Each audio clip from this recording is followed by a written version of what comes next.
everyone. Welcome to episode 190 of the Book Cougars, two middle-aged women on the hunt for a good read. I'm Emily. And I'm Chris. And we are another 10 episodes, which means we have a giveaway. We're so excited to give away two books. We have a novel and a nonfiction book. And these are two of my kind of recent-ish favorites. The first is Democracy in Chains, The Deep History of the Radical Right's Stealth Plan for America. This is by Nancy MacLean. And I have talked about this on a past episode. Basically, it's looking back in time to how the right wing got together with billionaires to put democracy in chains, basically. So I really enjoyed it. If you are into political books, American history, current events, you will really like that one. And then the other is tangentially related to Scarlet Summer, but not really. It's The Dante Club by Matthew Pearl. And this is a novel, a historical fiction novel about the time period when Longfellow was translating Dante into English. It's a literary mystery. So much fun. I really enjoyed it. So these are the two that are our giveaway for newsletter subscribers. If you're not a newsletter subscriber, super easy to sign up. Just go to our website and you'll find the link there. And we're going to give these away on September 15th. Yes, and you get both. So you don't have to pick. One lucky listener will get both of these books. And we just use a random number generator and then look at our newsletter list and pick the numbered person. Mm-hmm. So if you are not on our newsletter, please just go to bookcougars.com and you'll see a tab there where you can subscribe. Yeah. And as always, we only send one email a month. I think there was 1 month when we sent two. Because we're rebels. But yeah, I think it had to do with Scarlet Summer. So we're pretty consistent with that, and it usually comes out the last day of the month. Right.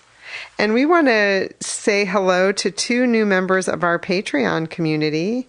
Thank you to Robin and Kerri. Thank you both so much for becoming patrons. We really appreciate it. And it's cool to have somebody from Massachusetts right here in our neck of the woods, and then another listener from California. Yes, welcome.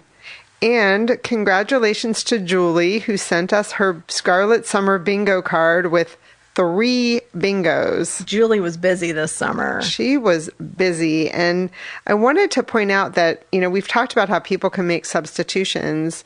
And she made 2 really cool substitutions. One was Easy A, which is a more modern take on the Scarlet Letter, or it's inspired by, I should say, right? Really good. I watched that recently. And then The Crucible by Arthur Miller, the movie, which is available through Hoopla, which is really nice. And then she also watched The Hawthorne Legacy about the Scarlet Letter via Canopy. And both Hoopla and Canopy are available via libraries. Yes. Yeah, if you don't have it or you have a hard time with that, just go to your local library and they'll help get you set up with those.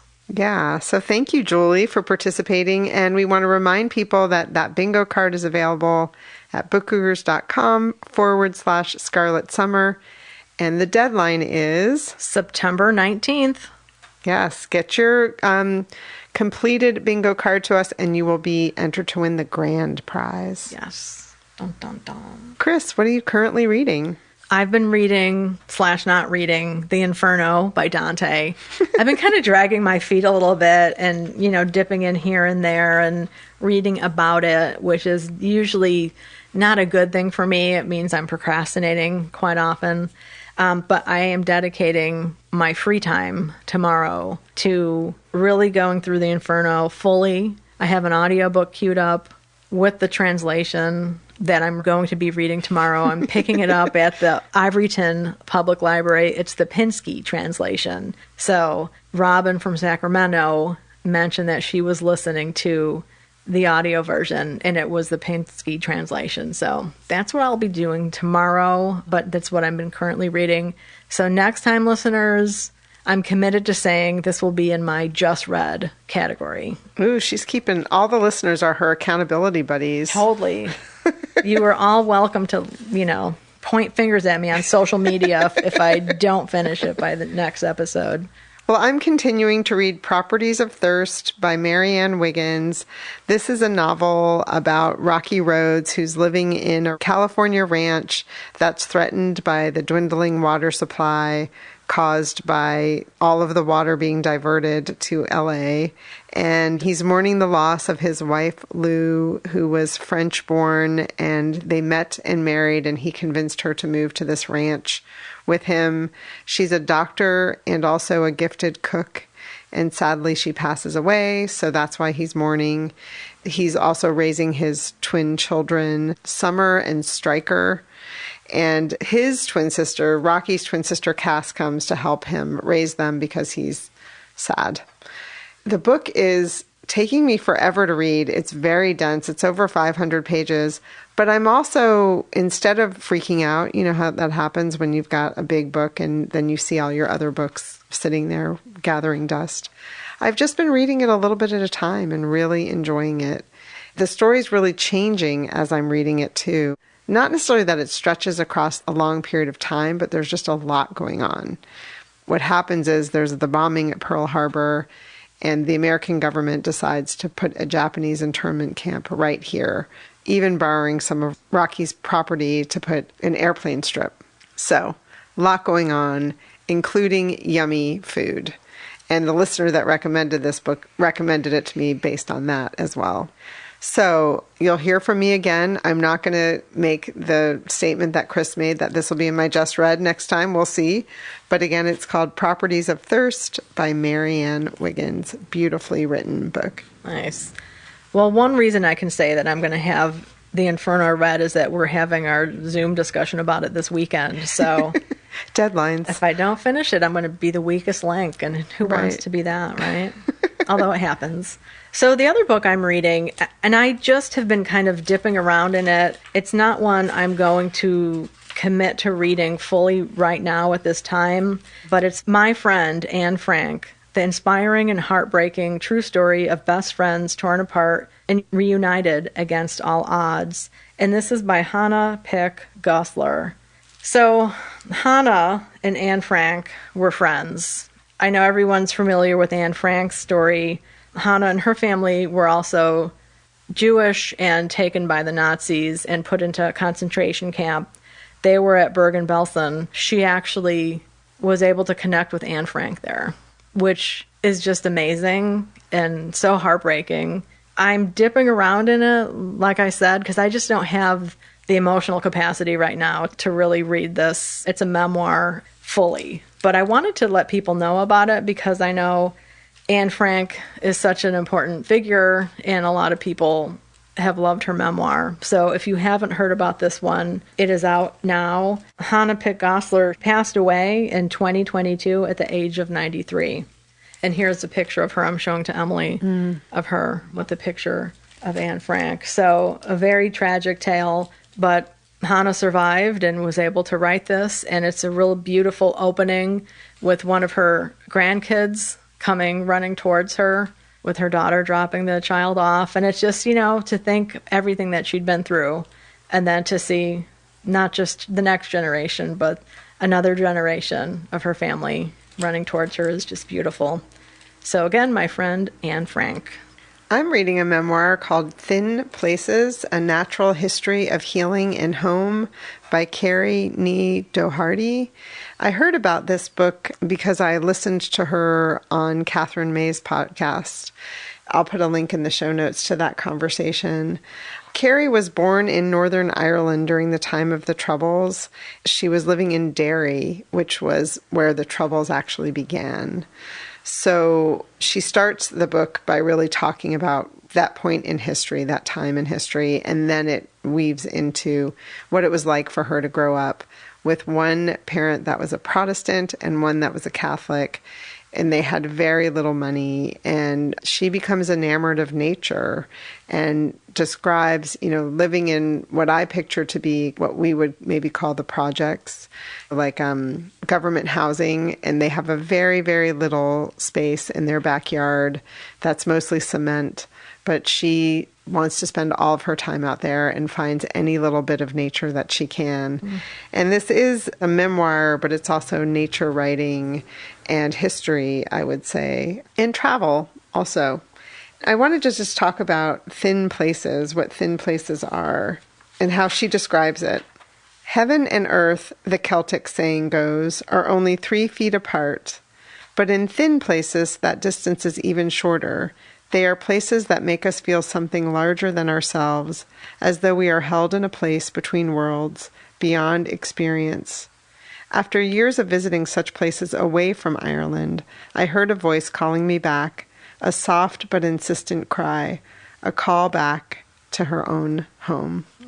It's about her coming back to Ireland. I'm not very far into it. I'm also listening to the audiobook via Hoopla, and she narrates, which is really fun because there is a lot of Gaelic in here. Cool. And of course, it's lovely to hear how she pronounces it. I should also say that this book was published from Milkweed Editions, and thank them for the copy. Again, it's called Thin Places, A Natural History of Healing in Home, by Kerri Ní Dochartaigh.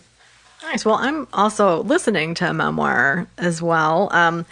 Adversity for Sale, You Gotta Believe. And this is by Jeezy Jenkins, who is a rapper, hip-hop artist.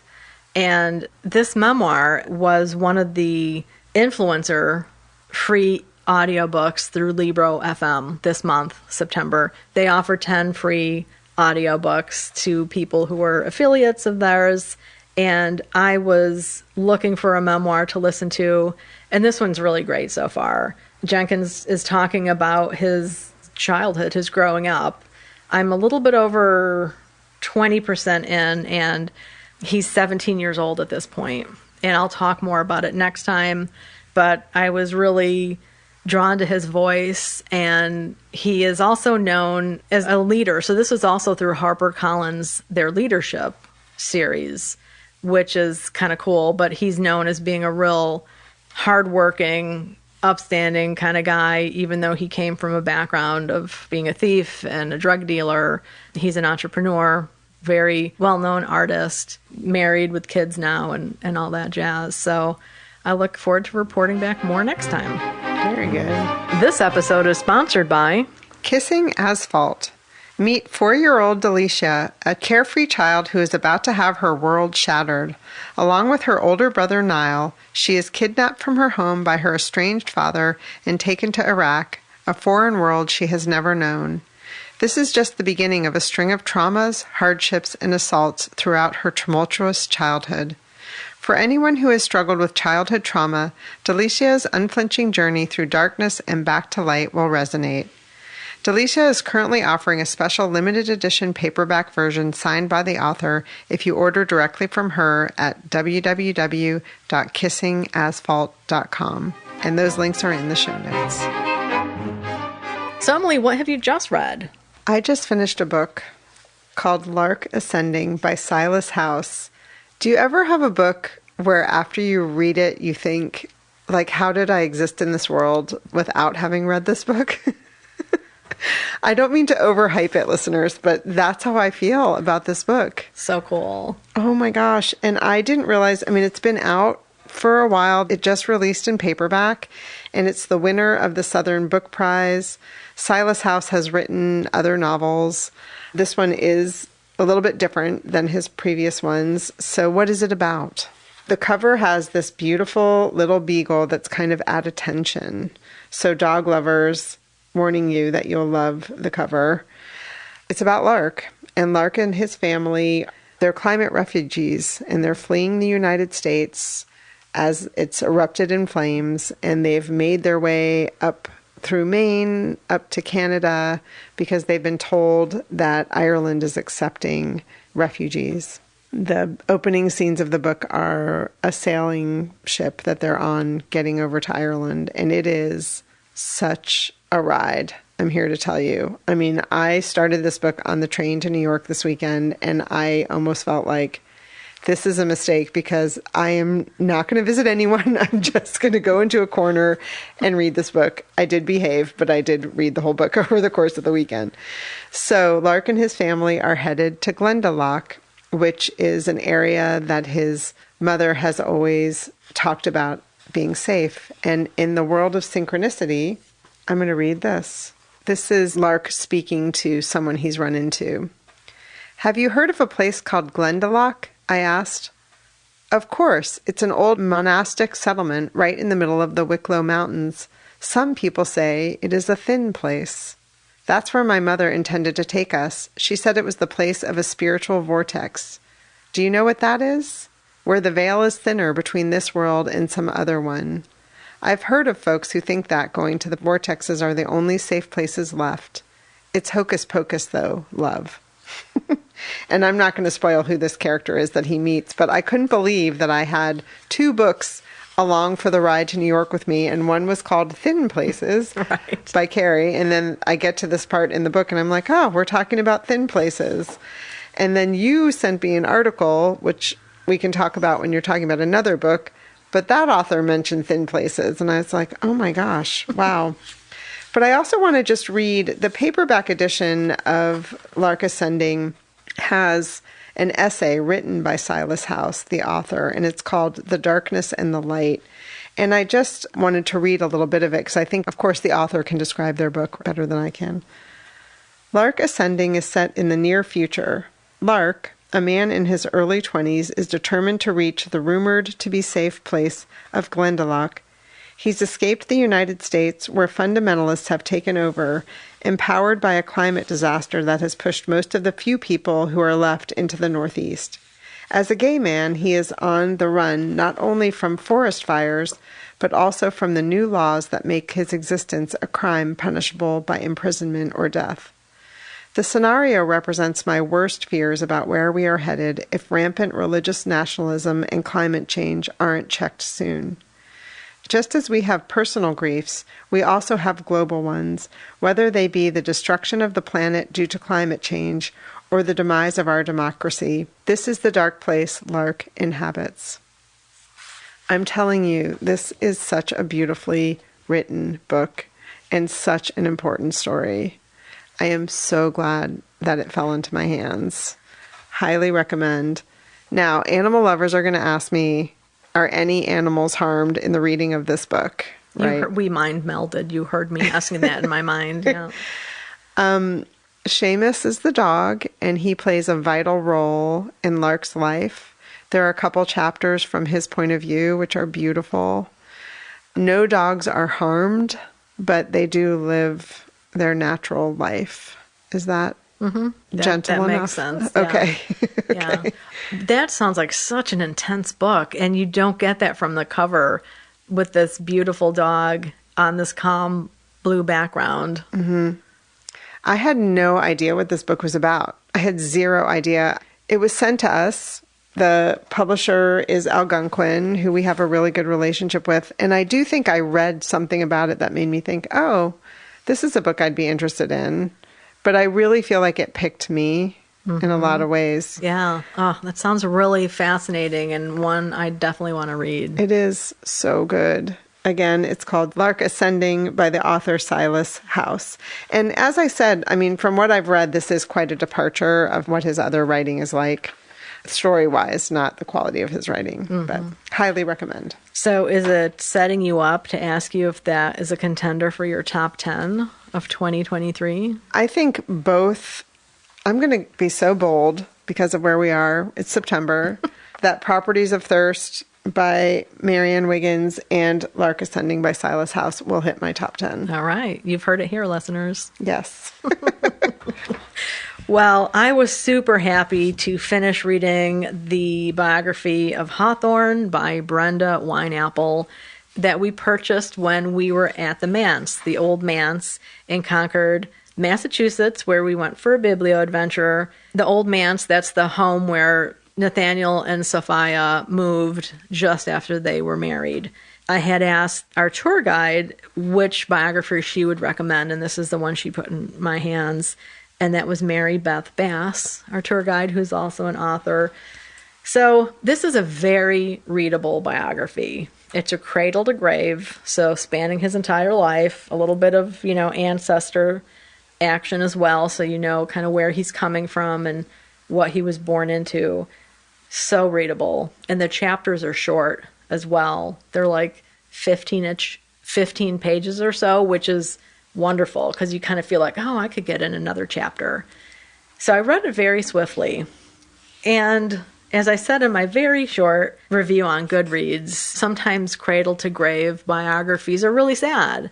You know that the person's going to be dying at the end, and quite often I really start worrying about them. Did they have a good end of life? Was it awful? In between. In the case of Hawthorne, it was almost a relief when he died. Not that he had a very long illness or anything. He went, I think, pretty quickly, but he just was a problematic person. He was not in step with his culture. Let's just put it that way. He was not an abolitionist. He was a white supremacist. So was Sophia. She had some things to say that are pretty shocking, letters that she wrote to her sisters. And which is kind of interesting because you hear of New Englanders of this time period, and most of them were abolitionists. Some of them wanted the blacks to be freed. Some of them wanted them colonized back to Africa. It's not that they were without racism, but Hawthorne sided with the wrong side of history, I guess you could say. Mm-hmm. Yeah. And then also, one of the things, and I'm really glad that the author quoted this passage I'm going to read, because I came across it years ago, decades ago, when I had been first doing research on Hawthorne, and it's not one that's quoted ever, really, unless you're digging for it. So many people are familiar with him saying, that damned mob of scribbling women.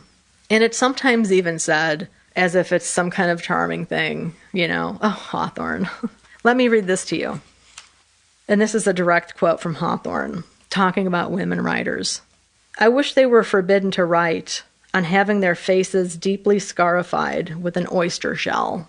Oh, my. Yeah. I mean, he's talking about carving up women's faces. That's not just somebody who's a little frustrated. That's somebody who is borderline pathological, I think. Or angry. Well, enraged, I would say. Yeah. And personally enraged. Which gets me to the point that Wineapple really makes, that makes so much of what comes after make sense, is that Hawthorne, his family fortunes fell. His dad died when he was 4. They relied on uncles to help them. There was a lot of pressure put on Hawthorne. His mom had 3 kids, 2 daughters and the 1 boy. And he was sent to college, which was a big deal. And there was a lot riding on his shoulders, and he wanted to be a writer, which is not going to bring you income immediately unless you were kissed by the gods, basically, right? So a lot of people were saying to him, get a real job. A real man doesn't not work. So his manhood was questioned by doing this. And then with women writers being so successful, his problem was he was either going to be a lazy guy who's not doing anything, according to all of the other New Englanders who are hard at work, or he's going to be successful with a bunch of women. So psychologically, that was part of his issue. But yeah, that quote about carving up women's faces, I think, I don't see enough conversation about that. Yeah, I mean, it'd be interesting to talk to Chuck, because remember, he had read all the letters and said that he felt like some of the Hawthorne quotes were taken out of context because they weren't within the context of all the letters. Do you think that there's anything to be said for that with Wineapple? I'm not trying to defend, I'm just asking. No, I think when somebody says something like that, that is a big red flag. I don't think there's any way you can take that as like tongue-in-cheek. I could be wrong. Maybe I'll do a little bit more research into it. I'll reach out to Chuck and ask him what he thinks, and, we can follow up. I think one of the things with Hawthorne, and I know we're going to talk about this, I think there's a lot of apologists who want to make him something that he wasn't. And we do that all the time with historic figures, all the time. And these were private letters where he was saying these things. He talks about Thoreau being ugliest sin. He talks about Abraham Lincoln as being the ugliest man he's ever seen. But they are in letters for the most part. When he was touring some Civil War battlefields, and he met Lincoln on the way down. He described Lincoln as being very unkempt and disheveled and wearing ratty old house shoes, which, I mean, I think we know that about Lincoln, but his editors cut that part. They toned that down because they're like, you can't be talking about the president of the United States looking like some grub. Yeah. So that was a public article that he wrote that was toned down. Mm-hmm. There was also the issue of his children. He's often been described as a wonderful father.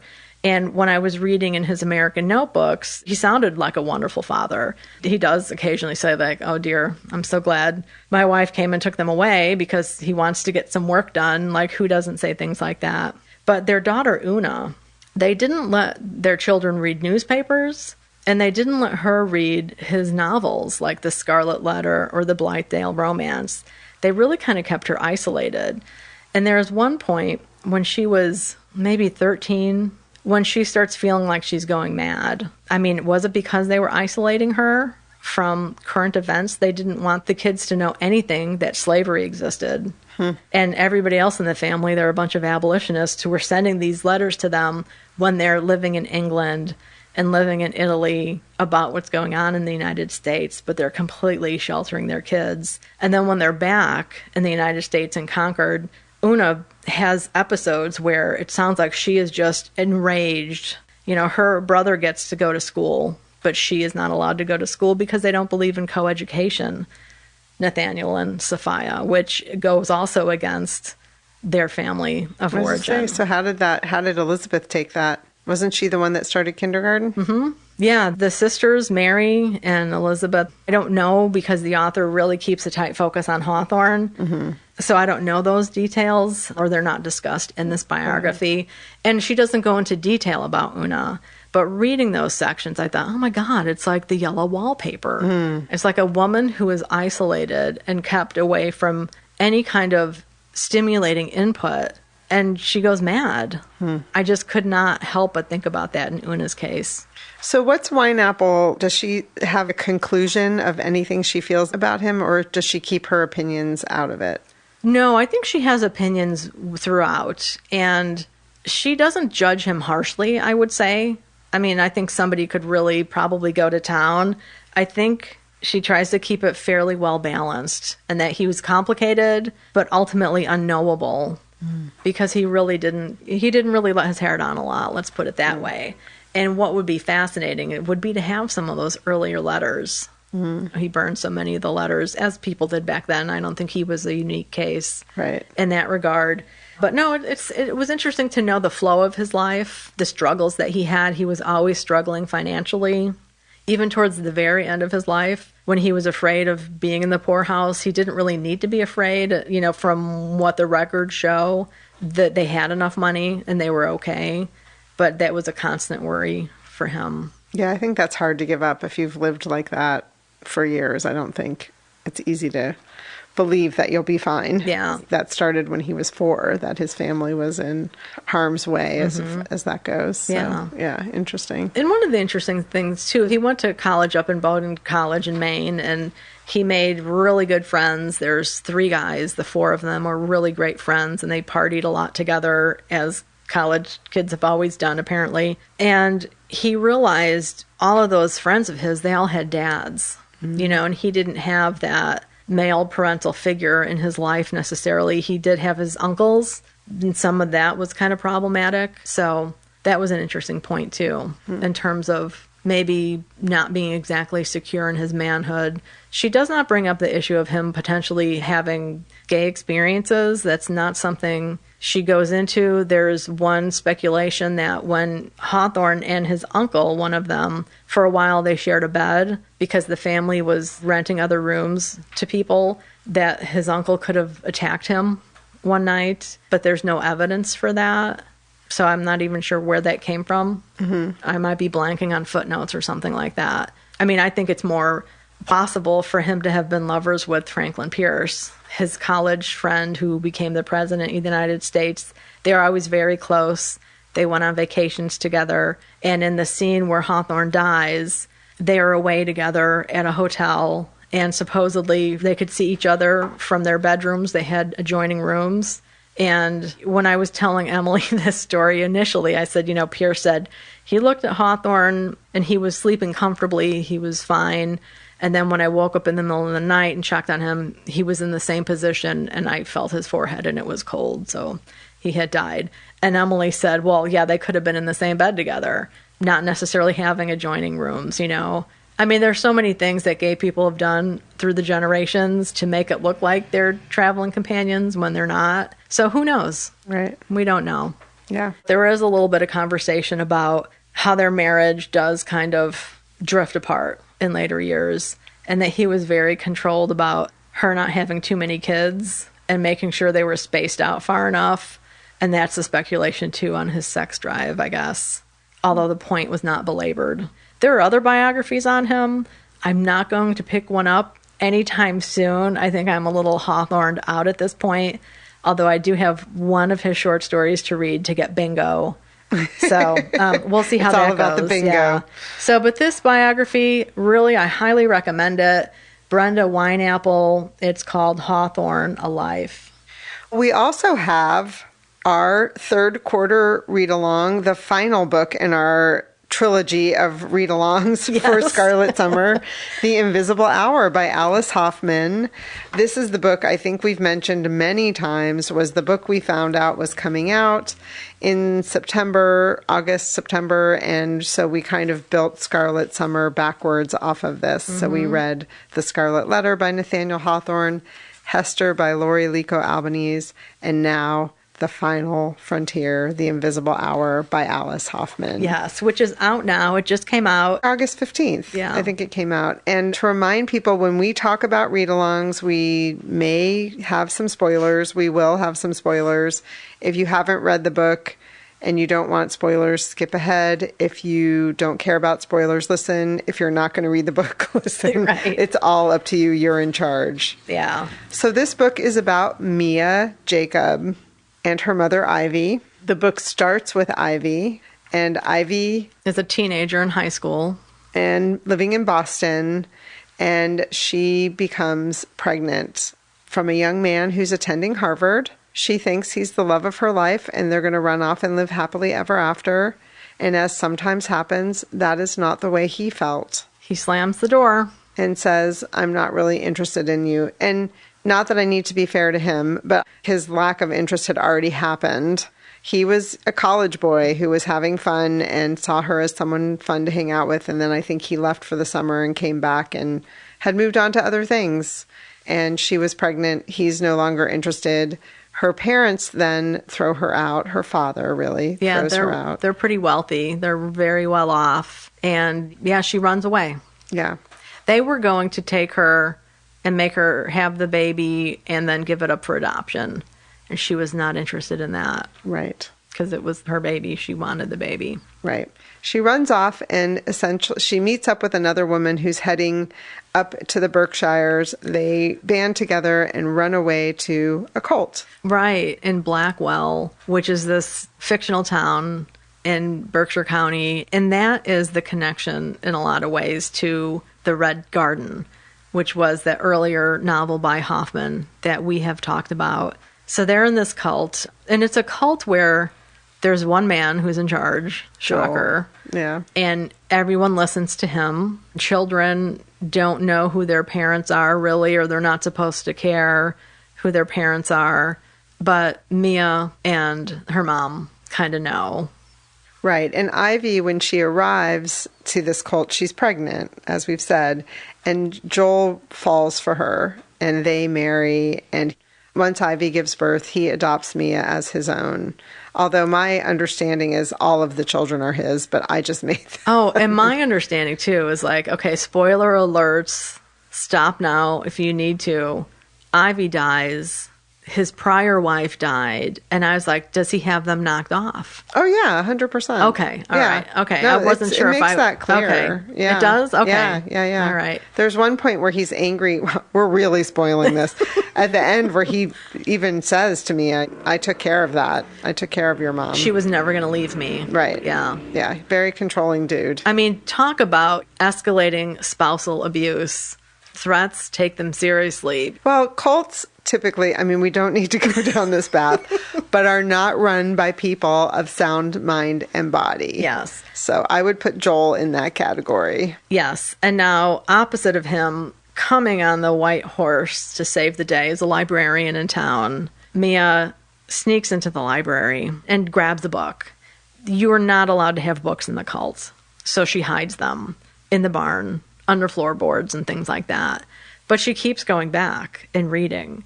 And the librarian knows about the cult. She's a little concerned about this young girl who keeps coming in. And then later in the story, they become more to each other than just librarian and patron. The librarian, Sarah, actually helps Maya escape. Right. And I want to say, I don't know if you caught this sentence, but Sarah Mott, in her early 40s, had come to Western Massachusetts after receiving her master's in library sciences at Simmons in Boston,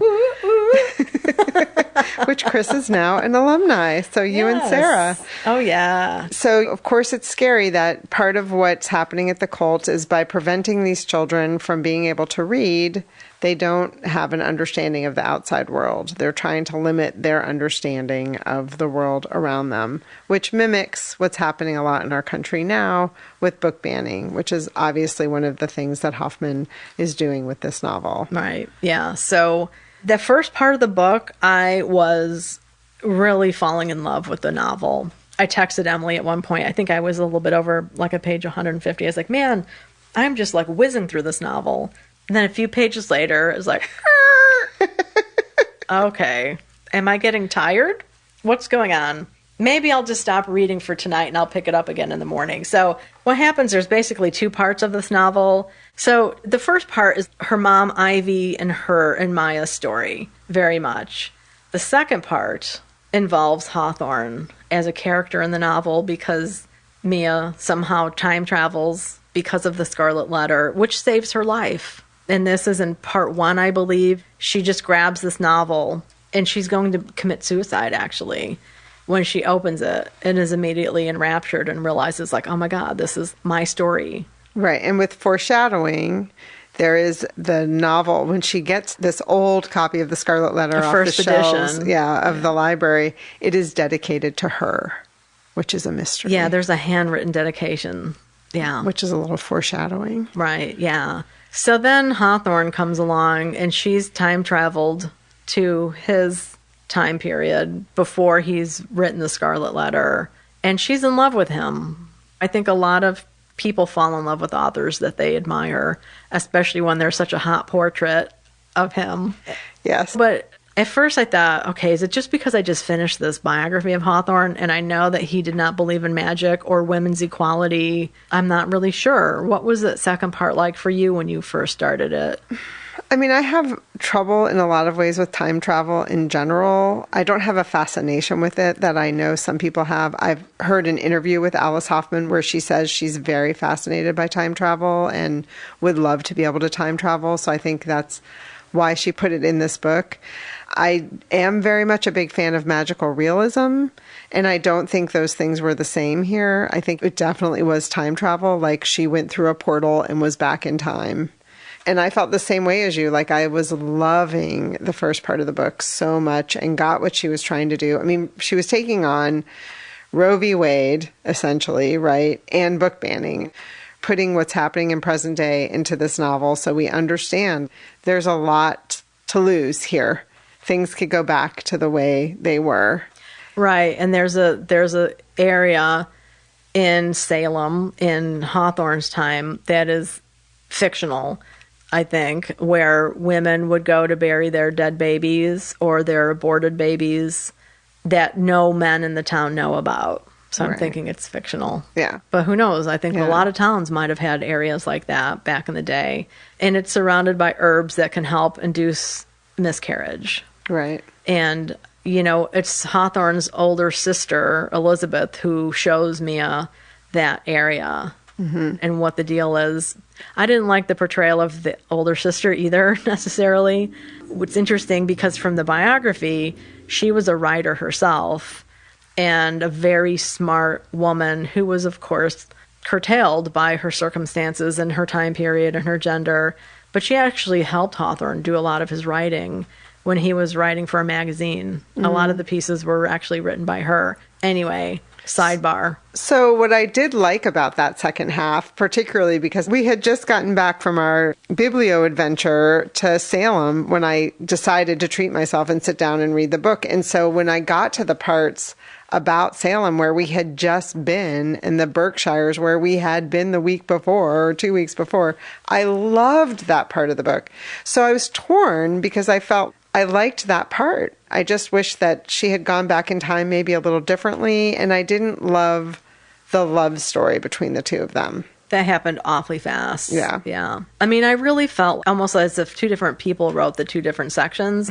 Or, and I hate to say this, but that the first section was so beautifully written and it was so tight. You were just going along for this story. And then the second section, I just kind of felt like it was not developed enough. Yeah, rushed. Yeah, very rushed and drafty almost. In two different books. Yeah. That's how it felt to me. Yeah. Yeah. I took notes and I have all my tabbies here. And I just love some of the quotes in here. This is Joel, so the guy who's the cult leader, talking with Ivy. He'd wanted forgiveness, she could tell. Or maybe what he'd really been asking for was forgetfulness. Which I really like that because I think that is so true. Yep. Like people think forgiveness is forgetting when it's not that. Yeah. But that kind of character, Joel, he's really mentally, psychologically damaged, undeveloped, immature. I'm not sure what the best way to say it is, but he had a really rough life and was homeless for quite a while. And with that first wife of him is how he got the land to do this commune. Right. Yeah. And I loved the relationship with Sarah and Constance, the librarian and her wife. Yeah. I loved that. Overall, I enjoyed it, but I did not love the part with Hawthorne. Yeah. Yeah. I love the scene with Constance when Joel comes to try and kidnap Mia. She was doing story time, so she has a picture book in her hand and she sees what's going on outside of the window and runs out with the picture book in her hand, and she's this tiny little short petite woman and just goes off on this big man. Right. Which is really great, you know, just that fierceness and protection. Yeah. Yeah, and then also Ivy's family falls apart and is devastated by the fact that they turned her away. And I thought that was interesting, too, that she came back around to that. Yeah, that was. Ivy's dad hires a private investigator to track down his daughter's whereabouts and finds where she is and that the child has been born and that she's actually married Joel, the cult leader. But he doesn't tell his wife. And then towards the end of the book there, she is a widow, an alcoholic. Her life has just been consumed by what they didn't do for their daughter. Regret. Yeah. Yeah. Yeah. So, I mean, overarchingly, what I would say about this is also to remind listeners that when we choose a read-along, for the most part, this hasn't been true of all of our books, but they are books we've never read before. I mean, some of them have been, I think. I think only a few. I'm looking at our read-along shelf right behind you, and I think it's very few that we've actually read beforehand. I'm looking at Little Women, which I hadn't read before. A Willa Cather novel. I hadn't read before. So Chris had read them. I hadn't. Yes, we choose these books sight unseen, and so we're experiencing them for the first time along with any listeners who want to read along as well. As far as our Scarlet Summer is concerned, I think it was the perfect novel to read. I mean, it brought us into that space where we had just visited and all these Hawthorne-esque things we have done. So yeah. I don't have any regret in reading it. I have to say her writing, particularly in the first half, beautiful. I loved it. I still love Alice Hoffman. This is not my favorite novel of hers. Well, I agree. And I love that first section. And it was really interesting to read two different novelizations involving Hawthorne. Yes. And the different takes that the authors have and why. You know, they were both love stories, but very, very different in a lot of ways with similar themes. Mm-hmm. Yeah. And people are enamored of Hawthorne, even though this biography suggests perhaps he was not the best lover. Well, not the best person to form an intimate relationship with, because he wasn't very forthcoming with his emotions, apparently. That was a much nicer way of saying it. Yes. I mean, I think we, in our time period, have different expectations of a partnership between two adults. Yeah. That it is a partnership and you're working together and supporting one another. And, you know, you don't really get that sense with Hawthorne's relationship.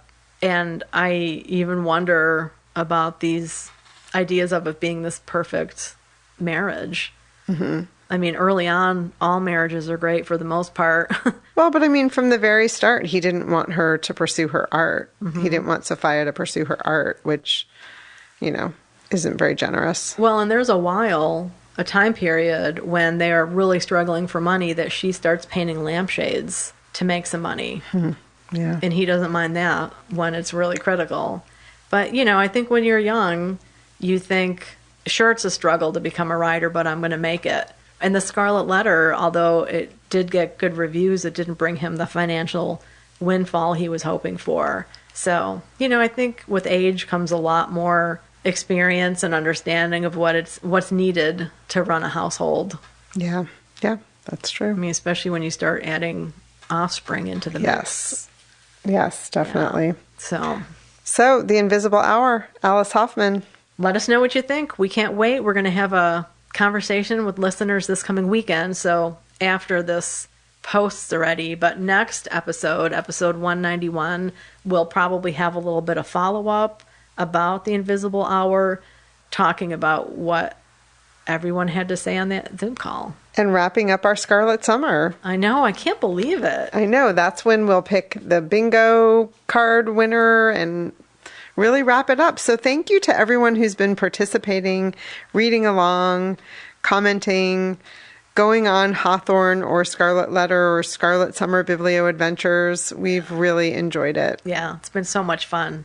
It's really great to see connections between books and time and places. We're very fortunate to live where we are. To be able to pick a theme like this.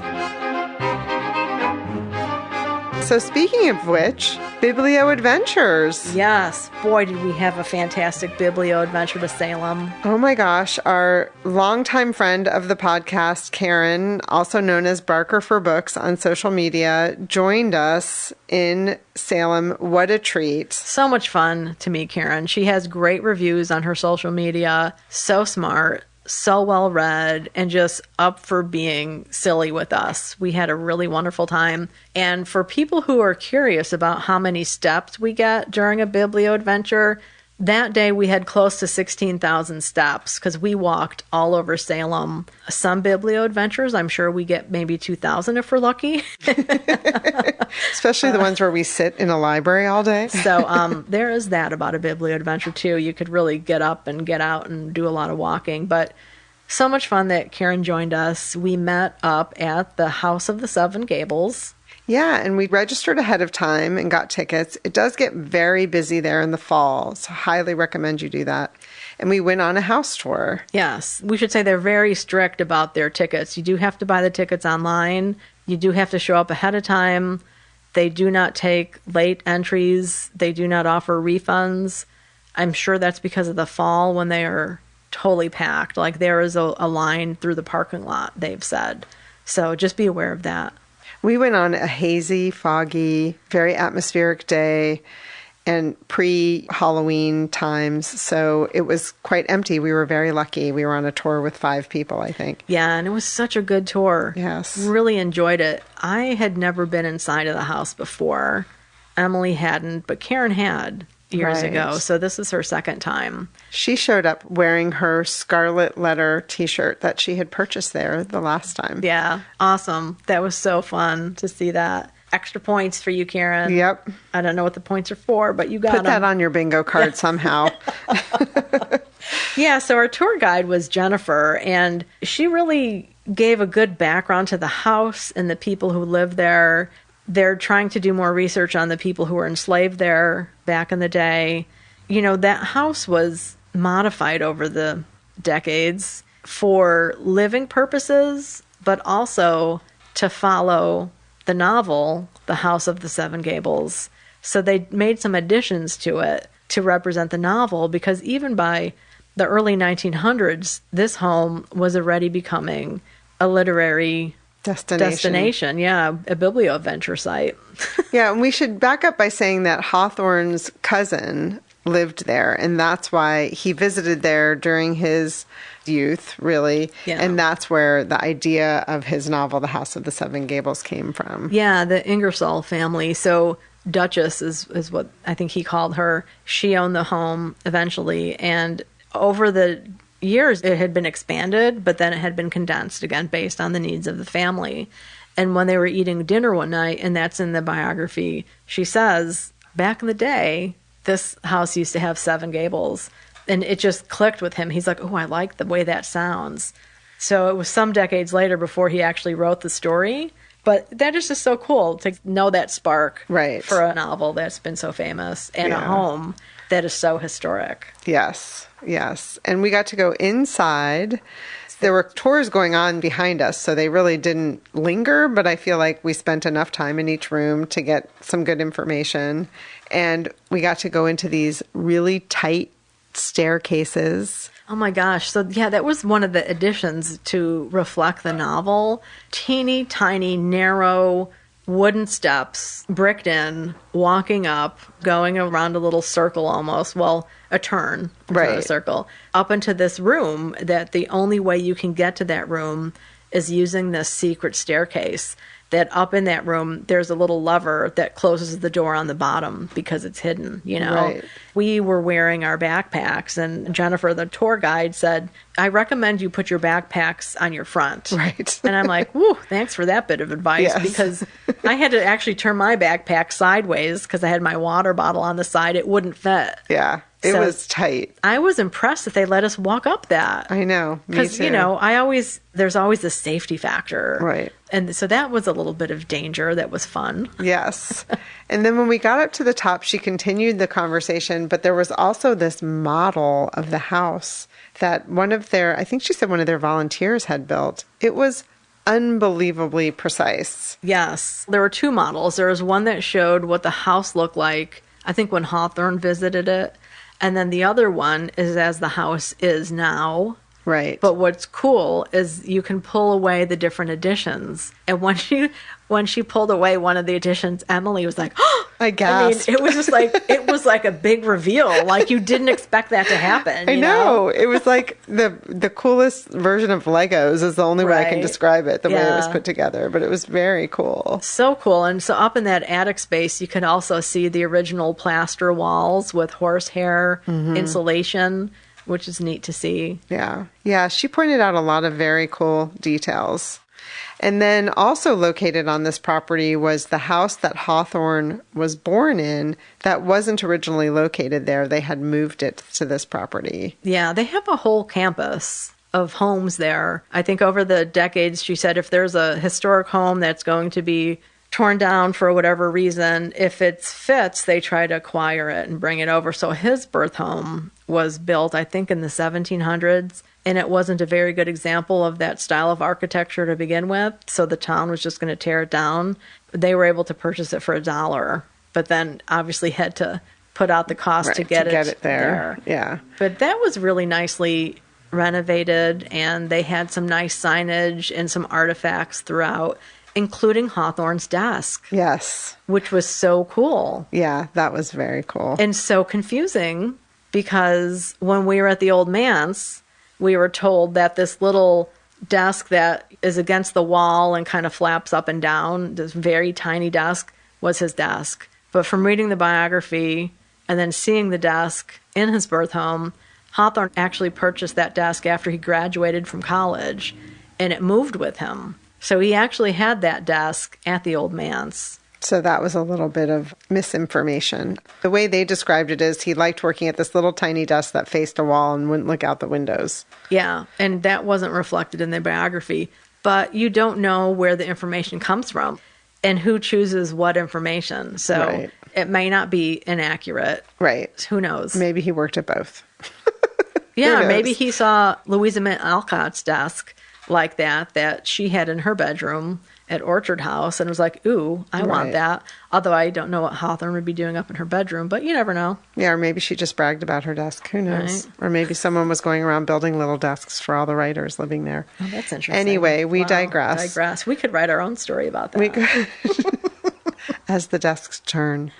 Chris also brought along a handy book that helped us on our day in Salem. Yes, the book is The North Shore Literary Trail, From Brand Street's Andover to Hawthorne's Salem.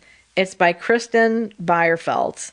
And this is a book I picked up at Wicked Good Books some years ago, and it is all about the different towns on that North Shore of Massachusetts, which is basically north of Boston. And it's a really cool book. It's through the History Press. They do a lot of great local history type books. And of course, there's a big chapter on Salem, which features Mr. Hawthorne with addresses and all that good stuff. So we also then, after seeing the birth home, the House of the Seven Gables, we took a walk to find the home that he lived in when he wrote the Scarlet Letter. And we found it, and there's a plaque on it. And as we were standing there taking pictures and talking about it, a man came down. It's a very big property, and it has, I think it looks like it's split into 3 or 4 apartments now. So we were hypothesizing about which was the room that Hawthorne wrote the Scarlet Letter, and this guy comes out with his little puppy. So we ask him. Yeah, so we asked him after we petted his puppy. So, Hawthorne, do you know what room he wrote it in? Or anything? He's like, yeah, in my living room. He's like, top floor, 3rd floor, facing the window, that window there. He's like, and it hasn't changed much since that time, other than having a TV in the room. And then he also said, and if you're wondering, no, I think we actually asked him any ghost sightings or anything. And he said, I know I live in Salem, but I don't really believe in that stuff. And no. No. Yet. Yeah, so no ghosts there. And then the other house that we went to was a home owned by one of Hawthorne's uncles where the family lived for the long time that he called Castle Dismal, I think is what it was. And that was fun because as we're walking down that street, there is a guy on a balcony talking on his cell phone, and he saw us and waved. Mind you, we're still wearing our stickers from the House of Seven Yes. Gables. We're pretty obvious. We're 3 middle-aged women walking around with a guidebook and stickers on our chest. So then we realized we passed it up and we went back, and then he's like pointing at the sign for us, and we were chatting with him a little bit, and he's like, it's haunted. He's like, I hear stuff. Yeah. He's like, the guy haunts me all the time. Yes. I believe were his exact words. So we laughed because, totally different words spoken by this man than the other man we ran into. Yeah. So that was just fun to see some of the locations of Hawthorne's life. And then we walked to another part of town and went to the Salem Athenaeum where Hawthorne checked out books. Yes. And then just a couple blocks down was the public library. Yeah, the Salem Public Library, which had been a private home, and Captain John Bertram had donated it after he passed away to be the town library. Amazing. Yeah, gorgeous brick building. His dates were 1796 to 1882, so... And they had a picture in there that he, even towards the end of his life, when he was living there, he wasn't very mobile, but he liked to sit in a window and wave at people passing by on the street.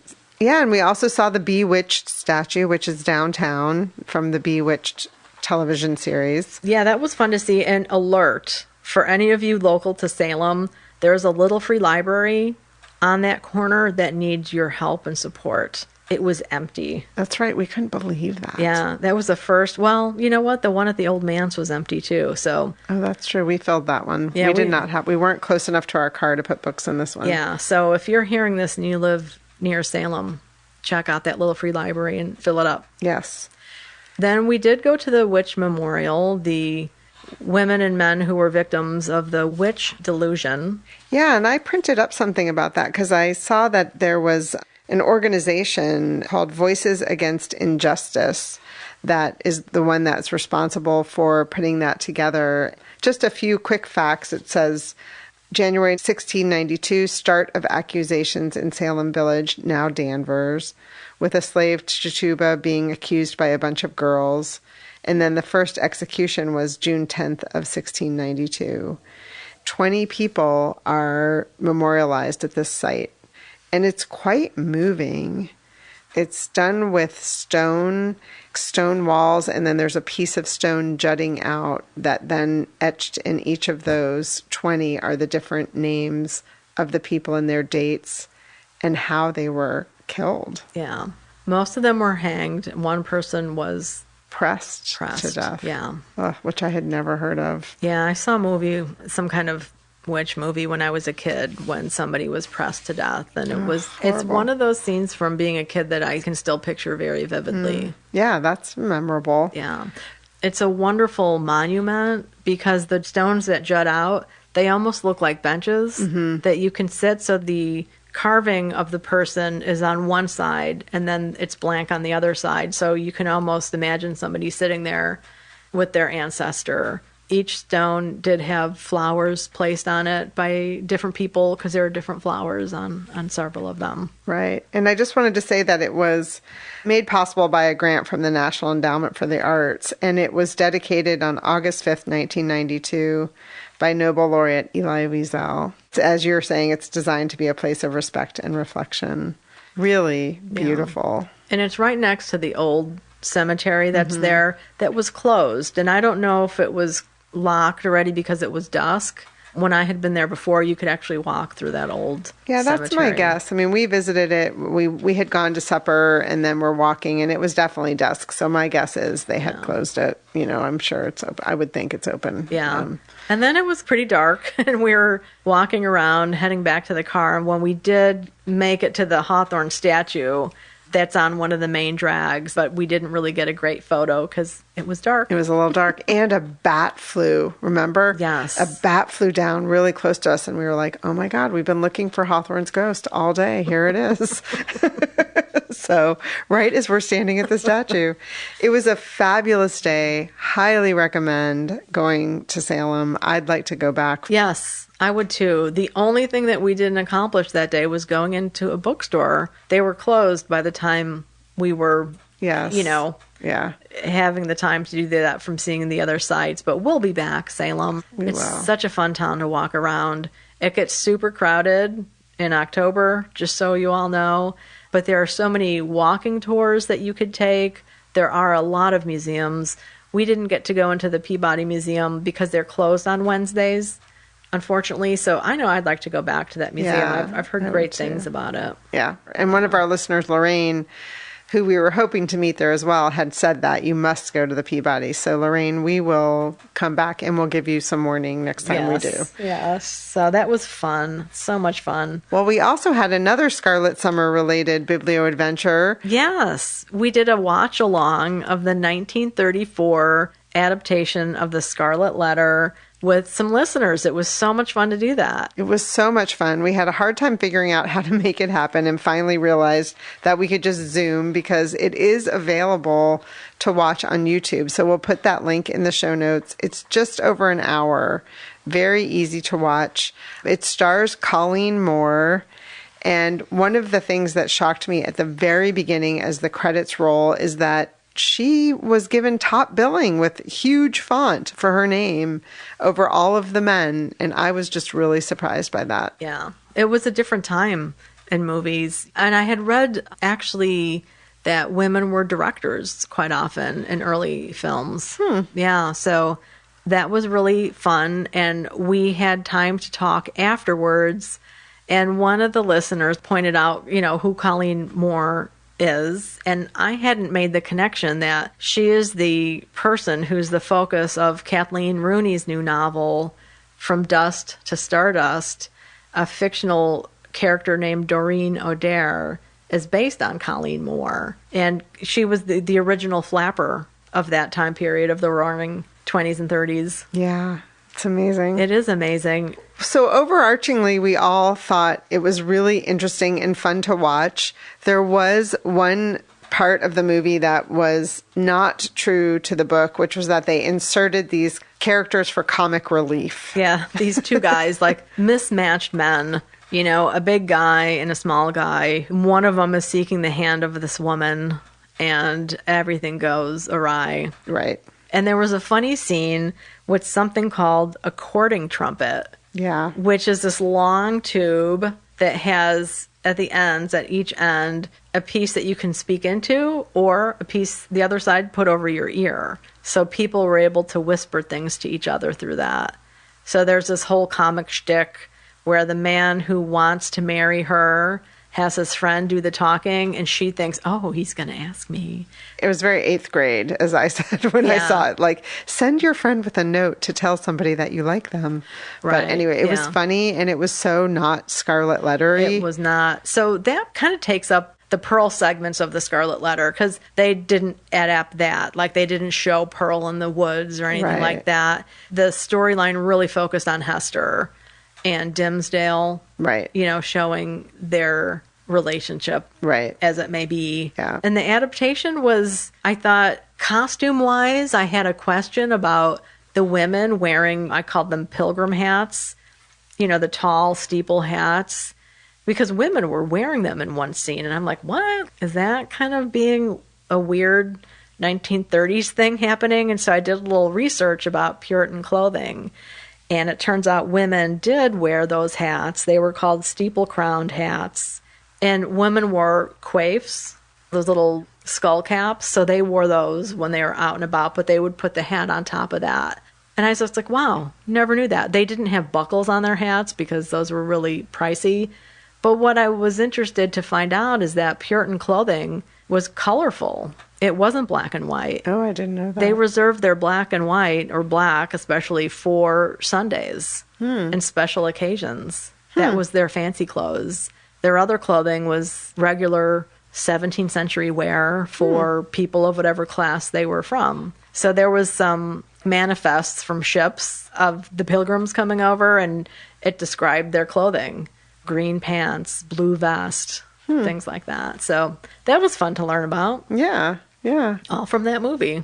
I'm glad we watched it. Thank you to everyone who joined us. Again, it's available on YouTube, so I'll put a link in the show notes, and it's good for your bingo card. It is good for your bingo card. And just one more tiny little thing. The girl who plays Pearl, her name is Cora Sue Collins. She was born in 1927, and she's still alive. She's 96 years old. Yes, she's still giving interviews. I think that's amazing. Yes. So thanks to everyone who joined us for that. That was fun. I'm so glad we had an opportunity to chat about it afterwards. Yeah, that was really nice. So I also went on a Biblio adventure to New York City to go visit Aunt Ellen, who's here from the West Coast. And we decided to go to a bookstore, shocking. So we walked up to the Strand. Ellen was looking for a book by Annie Ernaux for her book club. Annie Ernaux was the Nobel Prize winner in 2022. And we went to the fiction section under E and couldn't find anything. And I saw someone working there, and she led us over to a table that's just filled with award-winning books. So that was really cool. And they had all of Annie Ernaux's books, which have been republished with new covers by Seven Stories Press. And Ellen was looking for A Woman's Story, which was originally published in 1988, but again has been revised and updated since she won the Nobel. And this is a memoir that Ernaux wrote after her mother's death from Alzheimer's, and it explores the mother-daughter relationship. I will say, when I go to the Strand, which has not been many times, I find it very overwhelming. It is huge. Yes. And it was a Saturday, so it was packed with people. I find it much more manageable if I'm looking for something. So it was helpful to have this task to find Ellen this book. Yes. So thank you, Aunt Ellen. So, upcoming jaunts. We have a final adventure for our Scarlet Summer. On September 21st, we're going to go to Boston. I'm so excited. Cannot wait. We are going to walk around and see some of the places where Hawthorne lived. We have addresses. We're going to go to the Boston Athenaeum, where he checked out books and read. And also is in the Invisible Hour. Yes, right. And then we're definitely going to have a meal at the Chipotle, where the old corner bookstore was, and, you know, Hawthorne was in there. There is a brief mention of the bookstore in that biography by Wineapple that Hawthorne would sometimes go and visit, and they would hang out behind the curtain away from the public view and smoke cigars and talk about books and all that jazz. That's great. Yeah. The other thing I have coming up, super excited about, Laura is going to have a public reading of one of her plays that she's been working on. It's Yours in Words, which started originally as a short play. She had also done it as a radio play, like an old-timey radio play that I know we shared as one of our episodes for our Christmas episode one year, I believe. So, she's developed it into a full-length play now, and it's going to be part of Green Stage Guilford, the festival this year, which runs from September 17th to the 24th right here in Guilford, Connecticut. It is a festival that has music, drama, dance, storytelling. All of these different artists have a week's worth of development of their play or their music or whatever they're doing, so they can really work, in Laura's case, with the actors to further develop the play and then culminate with this public reading, which is really exciting. So her play is going to be on September 17th at 7 p.m. right here in Guilford. We'll put a link in the show notes for more details. And we'll also put a link in the show notes to that reading we did on the book Cougars. That was several years ago. Yeah. I also am looking forward to watching a new biography of Joyce Carol Oates that's coming out on September 8th. It's called A Body in Service of a Mind. And so that's going to be in theaters. We'll put a link in the show notes because it lists the theaters where this will be showing. And then it's also on Apple TV. Oh, very cool. Yeah. I haven't been a big reader of her work. I've read maybe a half dozen of her 100 novels. I know one I do want to get to next would probably be Blonde, which is her novel about Marilyn Monroe. Oh, cool. It's supposed to be really good. Upcoming reads. I'm going to be reading, as will Emily, a novella. I have it in a collection of her writing, Carson McCullers' Reflections in a Golden Eye. I hadn't heard of it before. With our friend Kate from the Bronx, we are planning to go to Nyack, New York, to see Carson McCullers' home there that she had purchased. We had been talking with Kate about which one to read by McCullers, and what they had on the shelf was The Wedding Party and then Reflections in a Golden Eye. And Kate had already read The Wedding Party, so we decided we'd read this one, Reflections. And all I know about it is it's set on an army base. More to come. Yeah, more to come on that. I have some very exciting upcoming reading that Chris will also be doing. These are literally hot off the press. They just arrived today. Something So Good It Can Never Be Enough, Poems by Shuli Kaywood. Super excited that her new collection of poetry is out. Available now for purchase from ShuliKaywood.com. She will sign it. She will personalize it. Get yourself a copy. Yeah, looking forward to that very much. I have, thanks to Aunt Ellen, via a little free library in Berkeley, Meg, Jo, Beth, and Amy, a graphic novel by Ray Terciero and Bree Indigo. This is a graphic novel, and it's a retelling of the classic story of Little Women, and it's an interracial family living in a New York City apartment with a white mother working double duty really hard and a black father that's been deployed to the Middle East. Very cool. Thank you, Aunt Ellen. I cannot wait to read this. That is so awesome. I haven't come across that. No, I've never seen it. Oh, that's great. In the Out Now category, Morning in This Broken World by Katrina Kittle. Katrina was a guest on episode 188.